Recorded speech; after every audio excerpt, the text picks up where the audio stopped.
Sezoni turistik 2025 nuk përmbushi pritshmëritë e krijuara nga entuziazmi i viteve të fundit.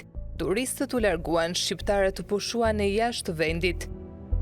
Sipas Instat, në janar-gusht të vitit 2025, hyn në Shqipëri 9 milion turistë, një rritje vetëm 5.2%, krahasuar me 2024-ën, një vit më parë ritmi ishte 18.6%.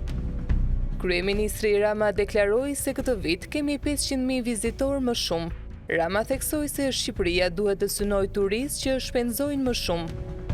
Banka e Shqipërisë tha se për vitin 2024, turistët sollën e 5 miliard euro, mesatarisht 427 euro për vizitor, shifër më e ulët se vendeve si Greqia dhe Turqia. Lytëalli u guid turistike renditi problematikat. Në shtigjet malore mungojnë tabelat orientuese, çmimet u rritën, sfidë mbetet infrastruktura. Ndërkohë shqiptarët të pozgjedhin të pushojnë në jashtë vendit.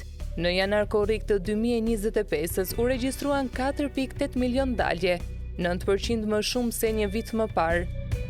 Një agjente turistike tha se rezervimet nisën që në janar dhe se paketat all inclusive, po tërheqin gjithnjë më shumë pushues nga Shqipëria. Për Bakihotin, kreu Unioni Turistik të Kosovës, rënja numrit të pushuesve nga Kosova u ndikua nga liberalizimi i vizave, çmimet dhe trafiku. Strategjia e qeverisë 2025-2030 synon të arrijë 6.7 miliard euro nga turizmi. Në strategji, nënvizohet e nevoja për rritjen e cilësisë së shërbimit.